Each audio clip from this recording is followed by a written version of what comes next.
Assalamualaikum warahmatullahi wabarakatuh. Waalaikumsalam. Bismillahirrahmanirrahim. Alhamdulillahilladzi hadana li hadza wa ma kunna linahtadiya laula an hadanallah. Asyhadu an la ilaha illallah wa la syarikalah wa asyhadu anna Muhammadan abduhu wa rasuluh la nabiyya ba'dah. A'udzubillahi minasyaitonir rajim. Bismillahirrahmanirrahim. Ya ayyuhalladzina amanu dzkurullaha dzikran katsiran fasabbihu bukratan wa asila, amma ba'd. Para salikin, para jamaah rahimakumullah, mari kita bersyukur alhamdulillahirabbil alamin ala kulli halin wa nikmatin, dan bersolawat Allahumma shalli ala sayyidina Muhammad wa ala alihi wa ashabihi. Babul khamsih, bab yang kelima dari kitab Nasaihul Ibad. Wa qala al-mu'allif fi hadzal kitab wa bihima bi ulumiyya fi darain amin rabbil alamin. A'udzubillahi minasyaitonir rajim. Bismillahirrahmanirrahim. Babul khamsin wa fihi sab'un wa isruna mau'izatun sittatun akhbarun al-baqi wal athar. Bab ini akan memuat 27 nasihat, 6 hadis, dan beberapa kalimat-kalimat kunci, asar-asar dari para mutasawwifin, dari ahli-ahli tasawuf. Mari kita lanjutkan. Al-maqalatul ula, maqalah yang pertama. Ruya anin Nabi sallallahu alaihi wasallam, diriwayatkan dari hadis Rasulullah sallallahu alaihi wasallam. Beliau mengatakan, beliau bersabda, man ahana khamsatan khosiro khamsatan. Siapa saja yang meremehkan 5 hal, maka dia akan rugi dalam 5 hal pula. Ya. Artinya apa?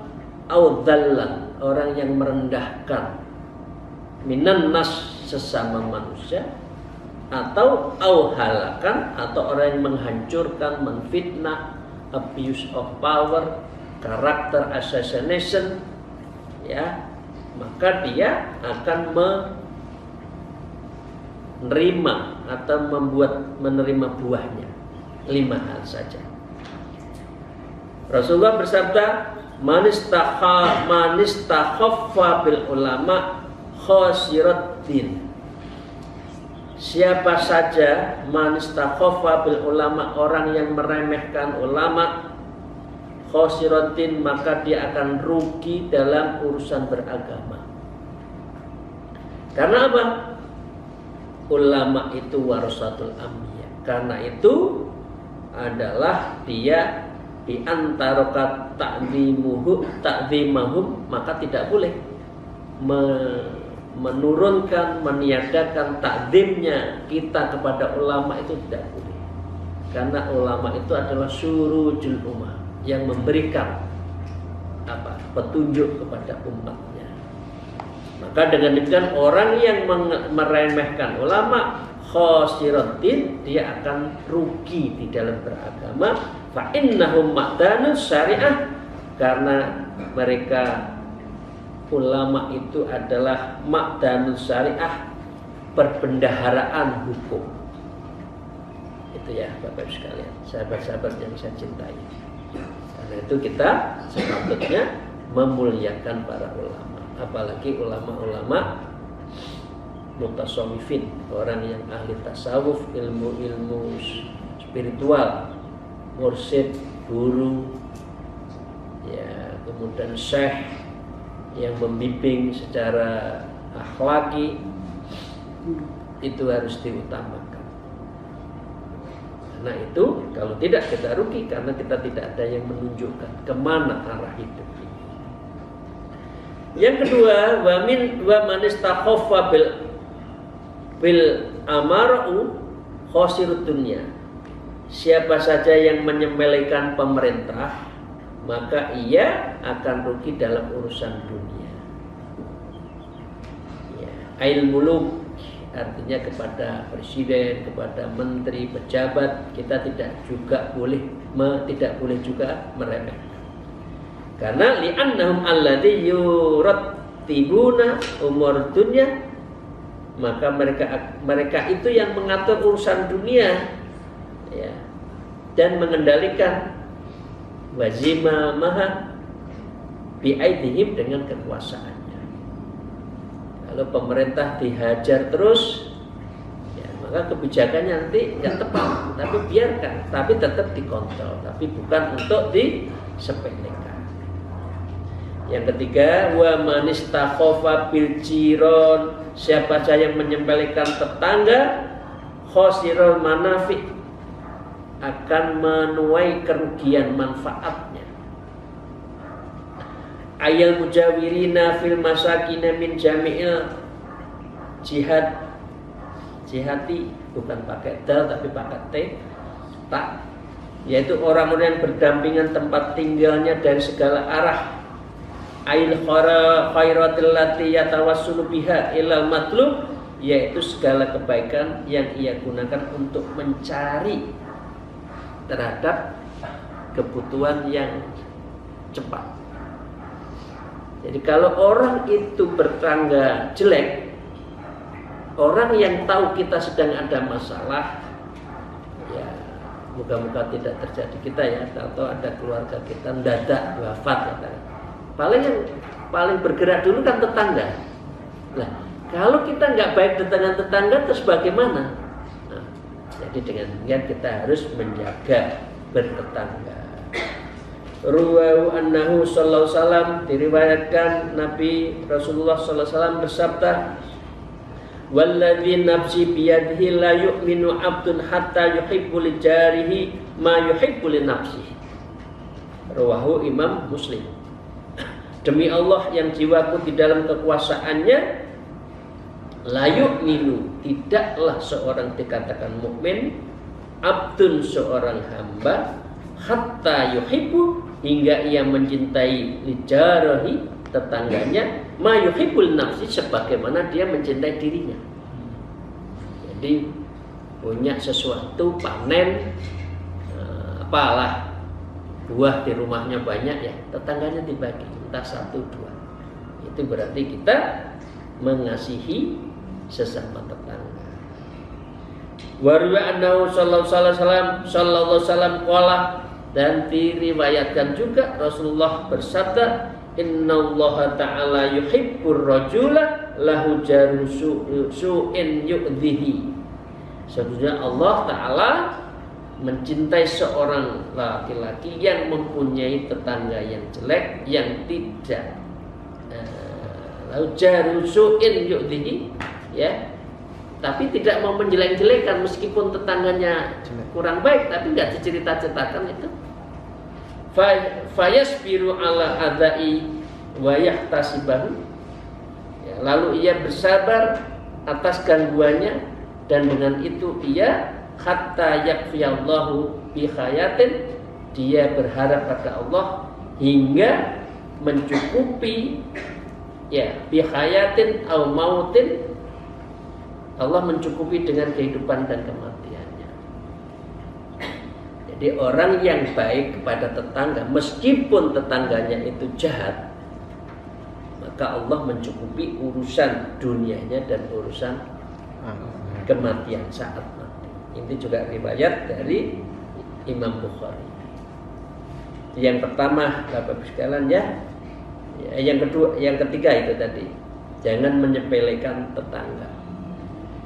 Yang keempat, wa manistakhafal bil aqrabah khosirul mawaddatah, siapa saja menyepelekan aqrabah, orang yang paling dekat dengan kita, sanak saudara, teman, ya, khosirul mawaddatah, maka ia akan rugi dalam hal kasih sayang. Sopo meneh yang bantu kita kecuali dulur. Mosok dulur, adik, kakak, ponakan, congkrah, jangan. Karena kita nanti akan rugi dalam hal menjalin silaturahim dan kasih sayang. Au ahlaka mahabbatuhum, dan itu bisa halaka mahabbatuhum, bisa merusak mahabbah. Mari kita sebut al-mahabbatu asasul ma'rifah. Mahabbah kepada Allah, cinta pada Allah dan Rasulnya itu adalah dasarnya orang bisa ma'rifat. Begitu juga mahabbah bainal aqrabah, ya, kita mencintai sesama orang dekat kita, maka kita akan mendapatkan mawaddah, kebahagiaan antara kita dengan saudara dekat. Yang kelima, manis takhafa bi ahlihi khosiratiba ma'isyatin. Siapa saja yang menyepelekan keluarganya, ya, khosiratiba ma'isyah, maka ia akan rugi di dalam kehidupannya yang baik. Auladzatal maksabin alladzi yahishu bisababi, yaitu kenikmatan usahanya yang dalamnya hidup. Dengan sebab usaha itulah dia bisa jalan hidup itu. Jadi orang tidak boleh menyepelekan sesama keluarga. Adik kepada kakak, bapak kepada istri, istri kepada bapak, sesama anak, jangan saling menyepelekan. Karena itu nuklir inti, keluarga inti yang saling harus membantu.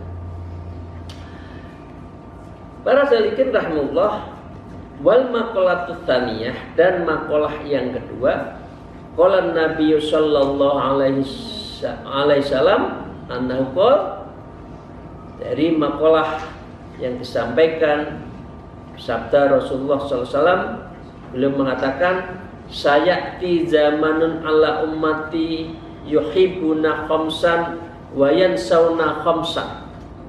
Rasulullah mengatakan akan datang pada masa buat umatku, mereka mencintai 5, tetapi mereka melupakan 5. Coba kira-kira benar enggak? Kita tes ya, Bapak sekalian. Itu sudah berapa? 1405 tahun yang lalu. Lebih ya, 1405 itu hijrah. Padahal hijrah itu beliau itu sudah menjadi rasul. Nanti kira-kira ditambah 40 rekan kita. Beliau Rasulullah mengatakan, siapa yuhibbud dunya wa yansawna uqba, mereka mencintai dunia dan mereka melupakan hari akhir. Kira-kira benar tak ya sekarang ini ya? Orang tuh berlomba-lomba urusan dunia, tetapi akhiratnya lupa. Qad amrat nazak wa taqras marobi fasola bal tuksiruna hayatad dunya. Orang yang membaik itu adalah orang yang mensucikan. Dia menyebut nama Allah wa taqras marobi fasola, dan dia zikir menyebut nama Allah, Allah, sholat dan sholat. Tapi dia memilih dunia. Wal akhiratu khairu wa abqa, padahal dunia itu sesaat, yang baik adalah akhirat. Nah, ini saatnya kelihatan sekali adalah orang yang apa? Orang yang yuhibbud dunya wa yansawnal uqba. Ayat rukuhal amal lil akhirah, artinya amal akhiratnya keter, amal akhiratnya tidak dipelihara. Oh, kita semua berpikir muhasabah, apakah kita masuk ini atau sudahlah tentunya dilakoni. Yang penting akhirat. Nah, itu yang penting, yang bagus. Dunia kita jalanin, tapi orientasi kita adalah untuk akhirat. Ini yang kedua, yang pertama. Yang kedua, Bapak sekalian, wa yuhibbun ad-daurah wa yansawnal kubur. Mereka mencintai tempat tinggal mereka, tapi dia melupakan kubur saat dia akan dikubur. Manusia memang akan hidup terus, kan buatan kan? Tidak. Fa idza ajaluha fala yastakhiruna sa'atan wa la yastaqdimun. Kemarin 2 hari yang lalu ya, ada sahabat saya, junior saya, Mas Khairul Amri, ganteng, muda, bagus, anggota DPR, terpilih lagi, usia belum 50, wafat. Belum menikmati untuk periode keduanya. Tapi saya yakin beliau orang baik. Karena itu dia adalah mencintai dunia. Dia menjalani dunia tapi tidak melupakan persiapan kuburnya. Lah, yang baik seperti itu, Bu, Bapak. Kita siapkan urusan dunia itu untuk persiapan kita, bekal kita di kubur. Ad-dunya manzilatun. Dunia ini adalah tempat mampir ngombe sesaat. Wal akhiratul qararah. Dan akhirat ini adalah tempat tinggal kita yang abadi. Neng itu orang Jawa. Kalau neng orang Sunda lain. Tetapi orang seringkali lupa, lebih cinta dunianya daripada akhirat. Jadi itu Bapak sekalian ya, yaitu mencintai tempat tinggalnya. Rumahnya diperbaiki tapi calon rumahnya nanti dikubur nggak dipersiapkan. Padahal ngaji Quran itu yang akan menerangi. Padahal infak sedekah itulah yang akan menjadi temannya. Padahal doa anak-anaknya itulah yang akan memberikan makanan. Kalau anaknya tidak mendoakan bagaimana? Nah itu. Yang ketiga, wa yuhibbunal mal wa yansawnal hisab. Mereka mencintai harta ya, tetapi lupa bahwa nanti dia itu semuanya adalah dihisab. Itu Bapak sekalian ya.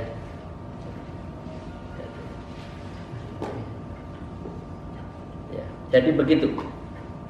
Yang ketiga itu harta itu seakan-akan. Bapak Ibu sekalian, harta itu membahagiakan banget. Tidak. Kebahagiaan bukan urusan harta.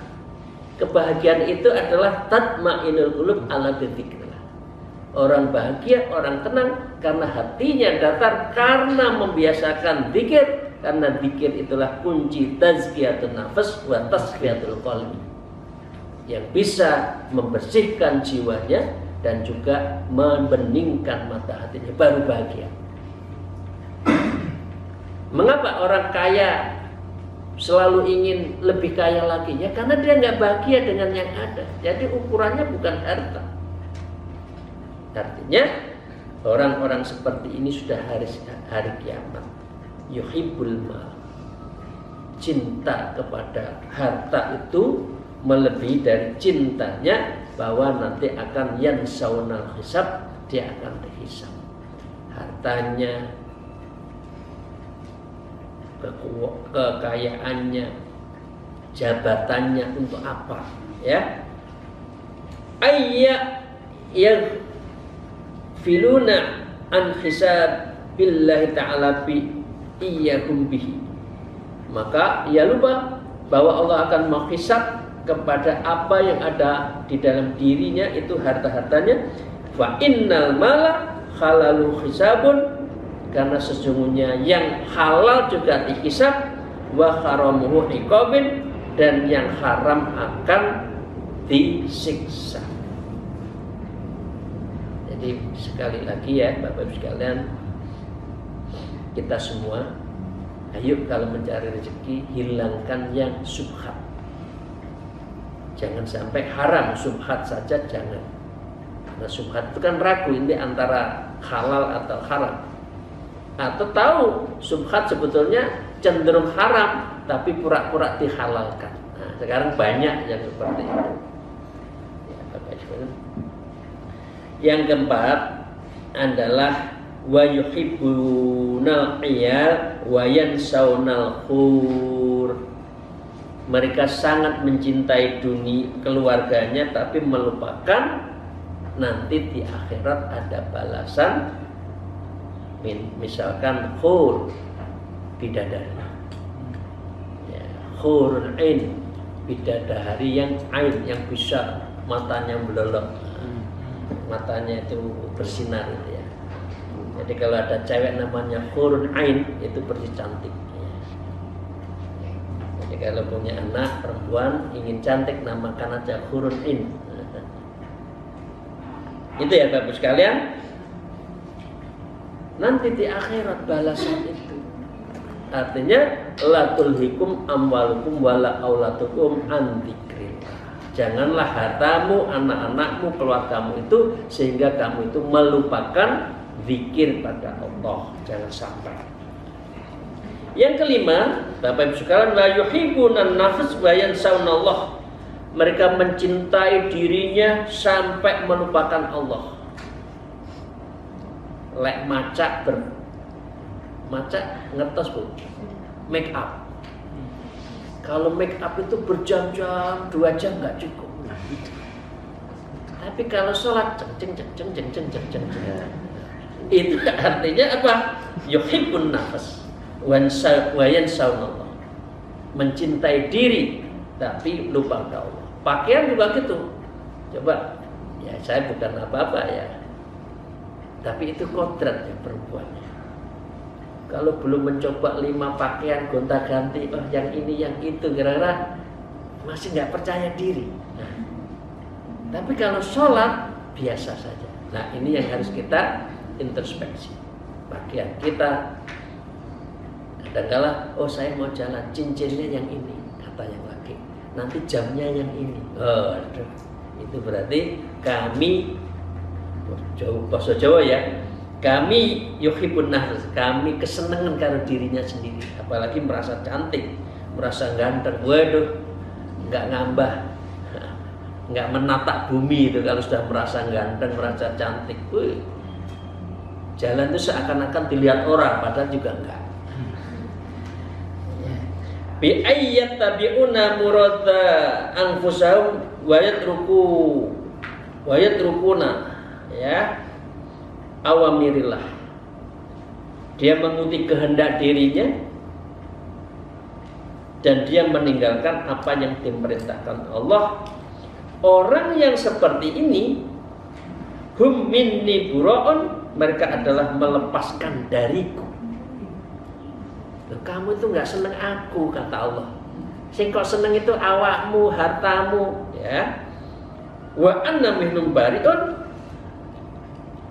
maka aku ya juga memutuskan kamu. Udahlah, enggak kamu dipi kok malah musuhi. Kira-kira Allah gitu. Saya itu mencintai kamu loh. Kamu itu kok bahasa Jawa ya, ngeplek no. Ngefek ya, ngeplek atau ngefek ya? Ngepek pakai Q ya, ngepek no. Aku kok malah enggak kok hargai. Salatmu kayak noodle. Kalau Tajul Arus atau Ilah Sahih Bulikan menulis seperti jago noodle makan loh, nuk, nggak ada rasa. Ya sudah, wa ana minhum bariun, oleh karena itu saya juga memutuskan dengan kamu. Ya. Jadi ini 5 hal yang apa yang diprediksi oleh Rasulullah kayaknya sudah mulai ada di zaman sekarang. Terakhir Bapak sekalian, al-maqalatu salisatun, maqalah yang ketiga, qala nabiyyu alaihi salatu wassalam, telah bersabda Rasulullah sallallahu alaihi wasallam, la yu'tillahi li ahadin khamsan, Allah tidak akan memberi seseorang 5 hal illa wa qad a'ta khamsan ukhra, kecuali Allah telah menyediakan baginya 5 yang lain. Ini janji Allah. Pasti ya. Apa? Allah mengatakan, dan ini dalam sabdanya Rasulullah, la yu'tihi syukrun illa wa qad adalahu ziyadah. Allah tidak akan memberi rasa syukur melainkan dia telah menyediakan baginya tambahan. Dalilnya Bapak Ibu, sahabat sudah tahu. La in sakatum la azidannakum. Jadi kalau kita pandai bersyukur ditambah, tapi kalau kita kufur, inna adzabi lasyadid. Ini yang pertama ya. Kalau orang bersyukur, saat belum bersyukur belum selesai, nikmatnya ditambah. Jadi sudah kerentek, ya Allah, saya gaji saya sini, moga-moga saya naik. Begitu nanti tidak pada lama lagi juga akan naik. Kira-kira gitu. Ya ada ukurannya. Itu ya. Allah. Yang kedua, wala yu'tihi du'a illa waqad adalahu istijabah. Tidaklah aku akan memberi seorang ketika berdoa kecuali dia telah menyediakan, artinya dia Allah, baginya ijabah, nerima. Orang kalau tidak pernah berdoa Gusti Allah, memangnya dia Tuhan sendiri, tidak pernah minta pada saya, kata Allah. Ya udah, tidak saya kasih. Nah, kira-kira kan gitu ya. Orang yang kerentek khotroh terhadap doa itu Allah sudah langsung mengabulkannya. Kalau tidak sekarang nanti, kalau tidak nanti di akhirat. Itulah. Jadi semua doa hamba itu dikabulkan. Ada yang langsung, ada yang menunggu waktu. Karena kalau doa kita dikabulkan langsung, belum tentu apa yang kita minta itu baik buat kita. Itu bisa jadi malah menjadi fitnah. Qala Allah Ta'ala, ud'uni astajib lakum. Berdoalah kepadaku, aku akan mengabulkannya. Ruwi annahu sallallahu alaihi wasallam, karena itu doanya Nabi adalah Allahumma inni as'aluka nafsan mutmainnatan. Ya Allah, sesungguhnya aku memohon kepadamu jiwa yang tenang. Tu'minu biliqa'ika. Ya, kepadamu jiwa yang tenang, ya, mutmainnah. Tu'minu biliqa'ika, yang percaya aku akan berjumpa engkau. Ini berkali-kali ya. Wa fil jannati bi ru'yati rabbil alamin. Nanti di akhirat, di surga kita berjumpa Allah.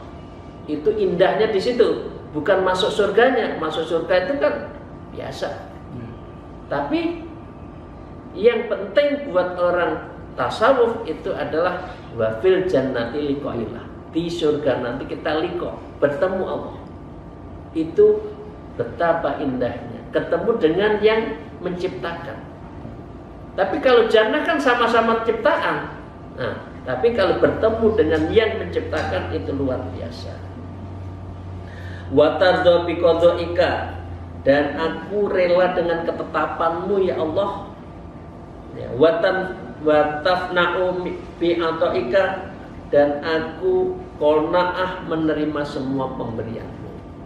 Ini doanya Rasulullah. Allahumma inni as'aluka nafsan mutmainnatan tu'minu bi liqa'ika wa tardha bi qada'ika wa taqna'u bi ata'ika. Amin ya rabbal alamin. Ini doa diriwayatkan oleh Imam Tabrani. Yang ketiga, wala yu'tihil istighfara illa waqad wa'adda lahul ghufran. Tidaklah seseorang memohon ampunan pada Allah, saat itu juga Allah a'adda lahul ghufran, Allah memaafkan. Istighfar sing kuat. Ya, istighfar sing kuat. Baca zikir-zikir yang kuat, insya Allah Allah mengampuni dosa kita, kecuali apa? Kecuali syirik, semua dosa akan diampuni Allah. Allah bersabda, istaghfiru rabbakum innahu kana ghaffara. Mohon ampunlah kepada Allah, sesungguhnya aku Allah adalah Maha Pengampun. Ruwayat Nabi sallallahu alaihi wasallam, diriwayatkan dari Rasulullah sallallahu alaihi wasallam, beliau bersabda, "Lau akhta'tum hatta tablugha khatayakum sama tsumma tubtum." Jika kalian berbuat dosa hingga dosa kalian itu mencapai tingginya sama, pokoknya mursal banget lah, saking banyak dosa, saking banyaknya dosanya, tubtum, kemudian orang pendosa ini adalah tubtum, bertaubat, la taballahu alaikum, maka Allah menerima taubatnya. Yang keempat adalah wala yuti taubatan illa waqad adalahul qabul. Allah tidak akan memberi seseorang taubat kecuali Allah menyediakan baginya itu qabul, diterima. Ya, menerima taubat. Innallaha yuhibbul taubat wa yuhibbul mutatahhirin. Karena sungguh Allah itu sangat mencintai orang yang taubat dan orang yang bersuci. Ruwayu annahu sallallahu alaihi wasallam, Nabi bersabda, qala maktuban qaula arsy qabla an tukhlaqad dunya bi arba'atil afati amin. Ya. Tertulis di sekitar Ars 4000 tahun sebelum dunia diciptakan. Beliau mengatakan, sesungguhnya aku sungguh maha pengampun bagi setiap orang yang bertobat. Ya. Wa innil ghafur liman taba. Wa amana amila sholihan, dan orang yang beramal soleh. Nah, ini kembali lagi amal soleh ya. Ya. Tsumma tada, kemudian aku memberi petunjuk. Yang terakhir, wala yu'tihi shadaqatan illa waqad a'adalahu taqabbula. Allah tidak memberi seorang bersedekah kecuali Allah menyediakan baginya penerimaan. Orang yang sedekah pasti diterima. Ruya Anda sallallahu alaihi wasallam, kullu mri'in fi dhillin shadaqatihi. Setiap orang yang berada dalam naungan sedekahnya hatta yukta bainan nas, hingga terputuskan ketetapannya di antara orang-orang itu, ya, artinya sampai masuk surga. Jadi kalau orang sedekah, orang yang sedekah itu doanya itu terus mengalir sampai akhir. Itulah indahnya orang yang Orang yang pandai bersedekah. Waruya annaqol, Rasulullah bersabda, ma min abdi sadaqata bi sadaqatin yabtaghi biha wajh Allah. Ini luar biasa. Tidaklah seorang hamba yang bersedekah dengan satu macam sedekah, ya, yang bagi biha wajh Allah, yang ia tujukan mendapatkan ridha Allah, illa qala Allahu yaumil qiyamah, melainkan Allah akan berfirman di hari kiamat begini, abdi raujatani falan ahkiroka, hambaku engkau telah mengharapkanku, maka aku tidak akan menghinakanmu karena banyak sedekahnya. Haramta jasadaka alannar, dan saya haramkan di dirimu itu masuk neraka karena sedekahnya itu. Wa tujahidu fisabilillah bi amwalikum wa anfusikum. Jadi berjuang di jalan Allah itu ya hartanya dulu malah disebut, dan dirinya. Kalau dirinya nggak ada, sedekahnya. Kalau sedekahnya yang kuat, dirinya waktunya nggak ada, pakai uang, ya. Haram tu jasad alanar wa adkhul min ayyi abwabil jannati syi'ta, dan aku masukkan dari pintu surga mana saja yang engkau mau. Ada pintu royan, macam-macam, ada pintu berapa surga itu kan, dia milih, silahkan. Nah, itu Bapak sekalian. Maka dengan demikian makalah yang ketiga itu bagus semua. Ya, satu, orang pandai bersyukur. Dua, orang harus terus berdoa. Ketiga, orang harus memohon ampun. Yang keempat, orang harus terus bertobat. Yang kelima, orang harus terus bersedekah. Dengan 5 hal inilah, insya Allah kita akan menjadi hamba-hamba Allah pilihan, yang insya Allah di yaumil akhir, di jannah nanti kita liqa'illah. Kita akan bertemu dan berjumpa Allah. Wa fil jannati biru yang rabbil alamin. Insyaallah, amin. Surga nanti kita bisa berjumpa dan bertata kalam sama Allah dengan. Demikian, terima kasih. Akhul kalam, alfamikum, wallahul muwafiq ila aqtarik. Wassalamualaikum warahmatullahi wabarakatuh.